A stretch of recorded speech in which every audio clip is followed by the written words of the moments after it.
시청자 여러분 안녕하십니까? VOA 모닝뉴스 시작합니다. 미국 상원 군사위원회를 통과한 새 회계연도 국방수권법안 전문이 공개됐습니다. 주한미군을 현 수준으로 유지하고 한국에 대한 미국의 확장 억제 공약을 확인해 한국과의 동맹을 강화해야 한다고 명시했습니다. 첫 소식 이조은 기자가 보도합니다. 미국 상원 군사위원회가 18일 8,370억 달러 규모의 2023 회계연도 국방수권 법안을 본회의에 제출하고 법안 전문을 공개했습니다. 법안에는 주한미군을 현 수준으로 유지하고 한국에 대한 미국의 확장 억제 공약을 확인함으로써 한국과의 동맹을 강화해야 한다는 의회의 입장이 명시됐습니다. 중국과의 전략적 경쟁에서 미국의 비교 우위를 더욱 높일 수 있도록 인도태평양 지역 방위동맹과 파트너십 강화 노력을 계속해야 한다며 일본과 한국, 호주, 뉴질랜드, 필리핀, 태국과의 동맹 파트너십 증대의 중요성을 강조한 겁니다. 미한동맹과 관련해선 약 28,500명의 주한미군을 유지해 한국과의 동맹을 강화해야 한다는 내용이 포함됐습니다.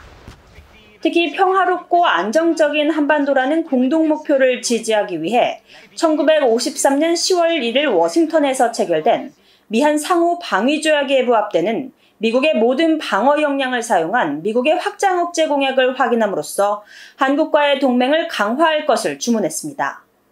또 북한을 포함한 중국, 러시아, 이란의 핵과 미사일 프로그램 관련 위협도 적시했습니다. 중국과 러시아, 북한은 핵무기고를 급속도로 현대화하면서 확장하고 있다며 이들 국가는 미국과 동맹국들의 미사일 방어 역량을 격퇴하기 위한 여러 미사일 프로그램에 관여하고 있다는 우려를 담았습니다.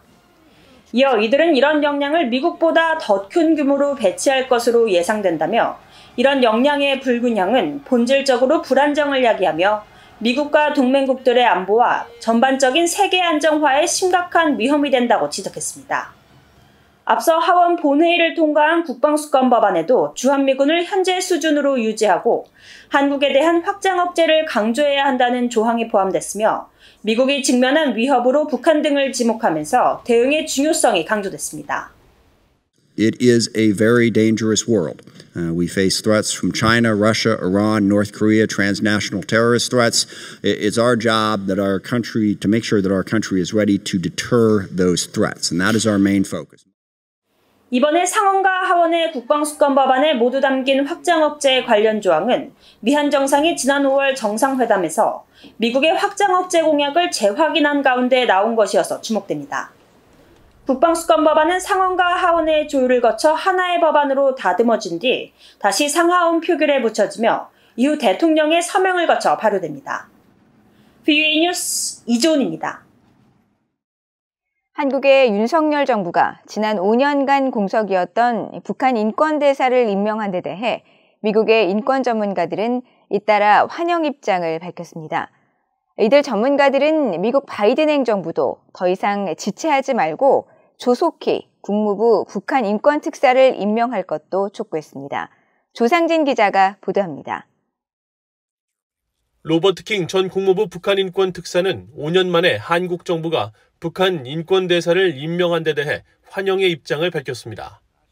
킹 전 특사는 이번 북한 인권대사 임명은 한국 정부의 북한 인권 개선 의지를 보여주는 좋은 소식으로 중요한 진전이라고 평가했습니다. It's very encouraging when the foreign minister was here a couple of weeks ago. He talked about the administration's commitment to human rights and appointing the ambassador for human rights in North Korea is a very important step forward. So this is really good news, and I welcome it very much. 수잔 숄티 북한 자유연합 의장은 새로 출범한 한국 윤석열 정부가 신속하게 적절한 인물을 북한 인권대사로 임명하면서 북한 인권 활동가들이 동력을 얻게 됐다고 평가했습니다. 이신화 신임 대사는 북한과 국제협력 관련 연구 논문들을 여러 편 집필하고 유엔 르완다 독립조사위 사무총장 특별자문관을 비롯해 유엔 사무총장 평화구축기금 자문위원, 한국 유엔 체제 학회 회장 등을 지내 충분한 역량과 경험을 갖췄다고 말했습니다. Considering her experience interaction with the UN and working with Kofi Annan and then on the Rwanda genocide and I think she's got the background necessary to lead the way and make sure that the North Korea human rights situation is back on the forefront, which because it was completely ignored during the outgoing Moon administration, completely ignored. 미국의 인권 전문가들은 한국 정부의 이번 인선을 계기로 트럼프 행정부 시절부터 공석으로 돼 있는 국무부 북한인권특사 임명도 조속히 이뤄지기를 바랐습니다. 국제인권단체 휴먼라이츠워치의 필 로버트슨 아시아 담당 부국장은 BOA에 보낸 성명을 통해 조 바이든 대통령은 북한 인권 문제를 다룰 국무부 인사를 임명해야 한다며 북한 주민의 권익 보호를 위해 필요한 직책 인선을 더 이상 미뤄서는 안 된다고 강조했습니다. 그레그 스칼라튜 미국 북한인권위원회 사무총장도 북한 인권특사는 유엔 안보리에서 북한의 인권 문제를 다시 의제로 상정해 미국의 리더십을 확보하는 중요한 역할을 할 수 있을 것이라고 말했습니다. 그러면서 북한 인권 문제 해결은 미한 동맹과 미국의 동북아 전략적 이익 안보에 필수적이라며 북한 인권특사 지명은 인권 문제를 북핵 문제 해결 방정식에 포함시키는 발상의 전환에 기여할 수 있을 것이라고 강조했습니다. BOA 뉴스 조상진입니다. 스테파노 사니노 유럽연합 EU 대외관계청 사무총장과 조현동 한국 외교부 1차관이 전화회담을 갖고 북한 등 한반도 정세와 양국 간 협력 방안 등 현안을 논의했다고 한국 외교부가 밝혔습니다. 양측은 20일 전화회담에서 한반도 정세와 대북 정책 등에 대해 논의했으며 조 차관이 한국 정부의 대북 정책에 대한 EU의 지지를 당부하자 사니노 사무총장은 새 정부의 대북 정책에 대한 지지를 재확인하고 한반도 관련 문제에 대한 긴밀한 소통을 강조했다고 한국 외교부는 전했습니다.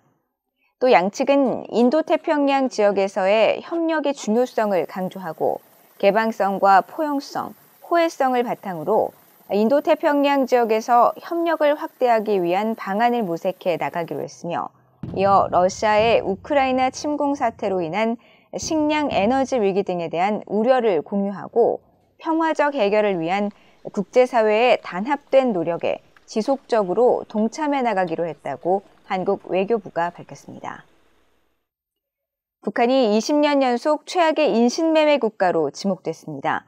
국무부는 북한에서 수감시설 내 강제노동, 노동자 해외 송출, 성인과 어린이 집단 동원 등 국가 차원의 여러 인신매매 범죄가 계속되고 있다고 지적했습니다. 한국은 20년 만에 1등급에서 2등급으로 하향 조정됐습니다. 조은정 기자입니다. 미국 국무부가 19일 발표한 2022 인신매매 실태 보고서입니다. 북한은 국가의 인신매매 감시와 단속 수준을 나타내는 등급 중 가장 낮은 3등급에 포함됐습니다.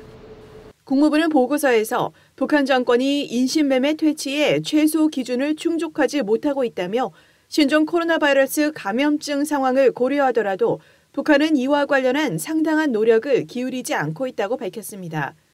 북한은 인신매매 지원 정책이나 양상을 보이는 국가 11곳 가운데 한 곳으로도 분류됐습니다. 국무부는 북한의 강제노동이 정치 탄압의 확고한 체계의 일부이자 경제체계의 한 축으로 자리 잡았다며 북한 당국이 정치범 수용소와 노동교화소, 집단 동원, 해외 노동자 송출 등을 통해 주민들을 강제노동에 동원하고 있다고 밝혔습니다. 또 강제노동으로 인한 수익은 불법 활동을 포함한 당국의 자금으로 활용된다고 지적했습니다. 이어 여성과 아동은 성매매 착취 대상이며 특히 학비를 내지 못하는 북한 내 여성 대학생과 탈북 여성들이 성매매를 동반한 인신매매에 취약하다고 밝혔습니다. 올해 보고서에 북한 해외 노동자 문제와 관련해 지목된 나라는 모두 16개로 지난해 19개 나라보다 줄었습니다. 알제리, 베냉, 카메룬, 적도기니, 기니, 모잠비크, 콩고공화국, 남수단, 탄자니아 등 아프리카 대륙이 9개 나라로 가장 많았고 중국, 인도네시아, 라오스 등 아시아가 3개 나라, 이란, 시리아 등 중동 지역 2개 나라였습니다. 유럽에서는 러시아와 그루지아 내 자치국가인 아파지아에서도 북한 노동자들이 활동 중인 것으로 지적됐습니다. 유엔 안보리는 전 세계 유엔 회원국들이 2019년 12월까지 모든 북한 노동자들을 돌려보내도록 했지만 러시아는 지난해 북한 국적자들을 대상으로 4천 건 이상의 신규 관광 비자와 학생 비자를 발급하며 안보리 결의안을 피하려 했다고 지적했습니다. 캐리 존스톤 국무부 인신매매 퇴치 감사국 국장 대행은 이날 브리핑에서 중국 내 북한인 인신매매와 강제노동 문제를 지적했습니다.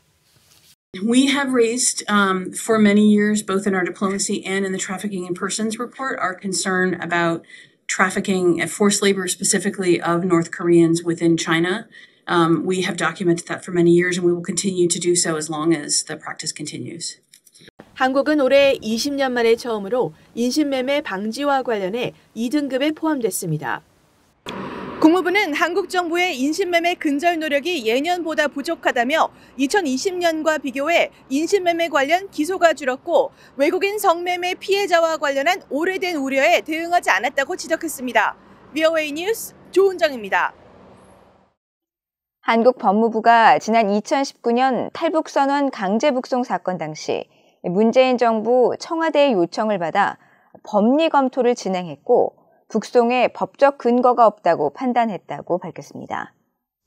한국 법무부는 20일 국민의힘 태영호 의원실에 제출한 답변서를 통해 탈북민 강제 북송 진행 약 3시간 전인 2019년 11월 7일 정오쯤 청와대로부터 강제 북송 관련 법리 검토 요청을 받았고 법적 근거가 없으며 논란을 야기할 수 있다는 내용으로 검토했었다고 밝혔습니다.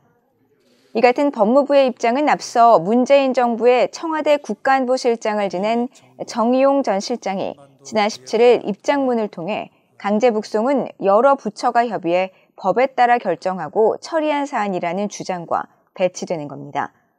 이런 가운데 한국의 중앙일보는 복수의 소식통을 인용해 문재인 정부가 탈북 어민 북송 과정에서 판문점을 관리하는 유엔 사령부의 통제를 건너뛰고 현장 국군에 직접 문을 열 것을 지시해 어민들을 북송했다고 보도했습니다. 앞서 한국 국회 여당인 국민의힘의 국가안보 문란 실태조사 태스크포스 단장인 한기호 의원은 15일 판문점을 통해 북송하려면 유엔사 동의를 얻어야 하는데 유엔사는 동의하지 않았고 북송에 대해 5번 거부했다고 밝힌 바 있습니다. 북한 정권을 상대로 40억 달러의 소송을 제기한 일본 적군파 테러 피해자의 소장이 북한으로 전달되지 못한 채 반송 처리돼 북한 정권의 책임을 추궁하기 위한 소송이 계속 난항을 겪고 있습니다. BOA가 최근 적군파 테러 피해자의 소장 송달을 담당한 국제 우편물 서비스 업체 FedEx의 우편물 추적 시스템을 확인한 결과 12일 워싱턴 DC 법원을 출발했던 소장은 19일 반송 결정이 내려졌습니다. 앞서 지난 5월 북한 정권을 상대로 소송을 제기한 적군파 테러 피해자와 상속인 131명의 변호인단은 지난 8일 워싱턴 DC 연방법원에 소장 송달을 공식 요청했지만 현재 FedEx는 북한 등 20여 개 국가들을 운송 불가 지역으로 명시하고 있고 또 다른 국제우편 서비스인 DHL 등도 2020년부터 유엔이 아니거나 외교 목적이 아닌 우편물에 대한 북한 내 서비스를 중단해 소장 전달에 어려움을 겪고 있습니다.